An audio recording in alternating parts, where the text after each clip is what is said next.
Alors, on continue sur les lentilles minces. Cette fois-ci, on va faire, c'est-à-dire la construction géométrique de l'image se forme d'un exercice d'application. Selon les cas, vous avez le premier cas, ça dépend de la position de l'objet. Si l'objet est situé plus loin, deux fois la distance focale. Vous voyez l'objet ici.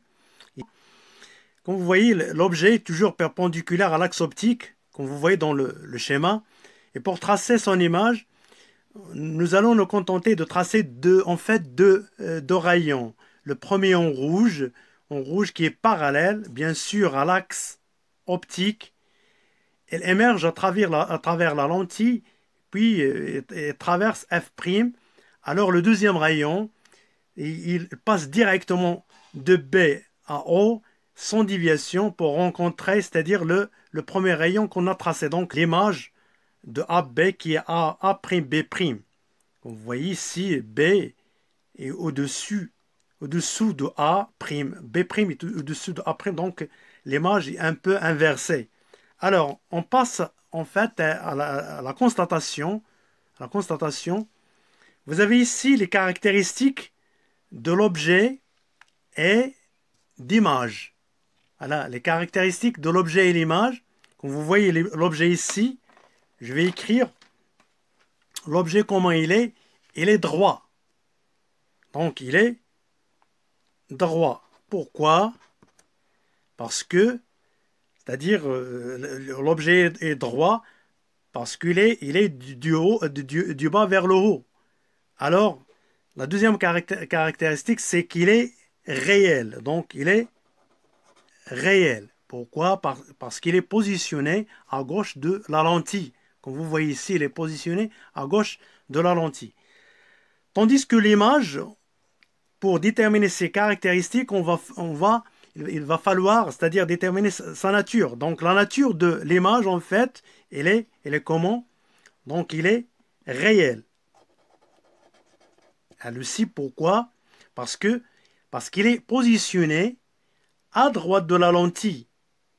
Le sens, c'est-à-dire comment il est par rapport à B, il est inversé. Donc le sens, il est inversé. De sens inversé. Alors que la grandeur, comme vous voyez ici, la grandeur, comment est A'B' par rapport à B? La grandeur, c'est-à-dire la grandeur, il est plus petite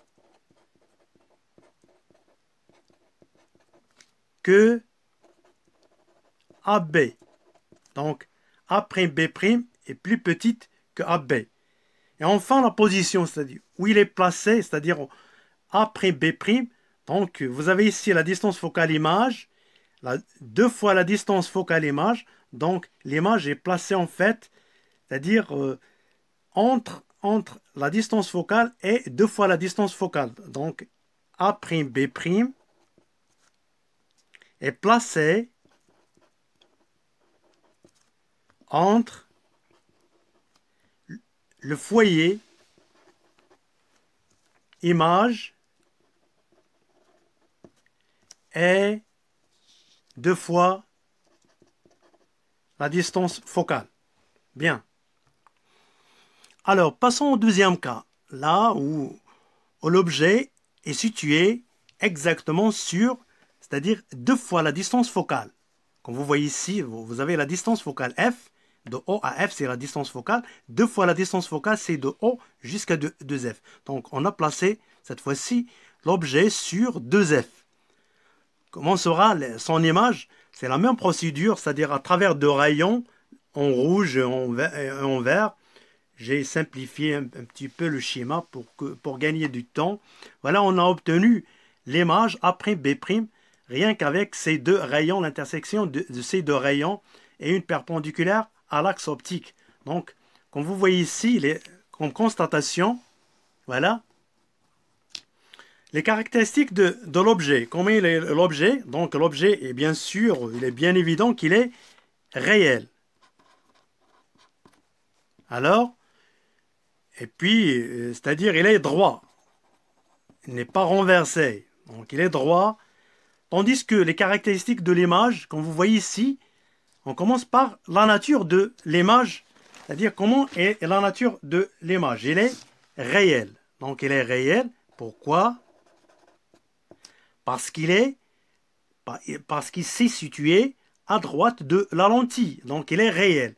Le sens, c'est-à-dire le sens, il est comment? Il est inversé par rapport à l'objet. Donc il est inversé. Le sens, il est inversé. Je dis bien le sens. Inversé, E accent. Tandis que la grandeur, comment il est? La grandeur, est-ce que vous allez remarquer une chose ici? Vous avez AB, vous avez A', B'. Si on mesure, c'est-à-dire c'est-à-dire l'image et l'objet, c'est-à-dire on constate qu'ils ont la même mesure, c'est-à-dire image égale à l'objet. C'est-à-dire l'objet égale à l'image. Sa position, cette fois-ci, regardez, vous avez ici la distance focale image et 2 fois la distance focale image. Donc, l'image est située sur 2 fois la distance située sur 2f, c'est-à-dire 2f', 2 fois la distance focale image, comme le cas de l'objet. L'objet est situé sur 2 fois la distance focale objet, alors que l'image, bien sûr, est située elle aussi sur 2 fois la distance focale image. Donc, ils sont symétriques par rapport à O. Alors, on continue sur la position de l'objet. Cette fois-ci, l'objet est placé entre le foyer, c'est-à-dire la distance focale, et 2 fois la distance focale, entre F et 2F'. Alors, toujours, l'objet est droit. Donc, comme règle, tout rayon incident parallèle à delta émerge en passant par le foyer, F'.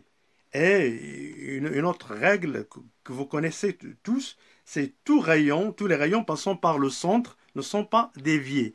Donc, le schéma est bien illustré ici. Vous voyez comment le rayon en rouge parallèle à delta passe par le foyer image, donc il tombe sur un point ici. Et le deuxième rayon passant par le centre ne sont pas déviés, donc leur rencontre constitue ce qu'on appelle l'image de B. Et puis, rien qu'avec une projection orthogonale sur l'axe delta, on obtient, c'est-à-dire delta, on obtient l'image de A, c'est A'. Donc l'image de A, c'est A'. Alors, comme constatation, vous avez les caractéristiques de l'objet. Les caractéristiques de l'objet sont, comme vous voyez ici, AB, et il est réel, puisqu'il est positionné à gauche de la lentille. Donc, il est droit, il n'est pas inversé. Donc, sa position est située entre F et 2F. Passons aux caractéristiques de l'image. Vous avez comme nature de l'image, ici, elle est comment? Elle est réelle, puisqu'il est positionné à droite de la lentille convergente. Son sens, c'est-à-dire, vous voyez ici, elle est inversée, donc sens inversé. Alors que la grandeur, comme vous voyez ici, elle est plus grande que l'objet. Alors, sa position, une remarque ici, c'est la position, elle est plus loin de, cette fois-ci, de 2F', de 2 fois la distance focale image. Donc, plus loin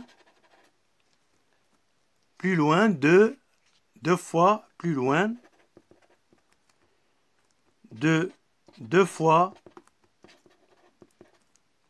distance focale. Voilà.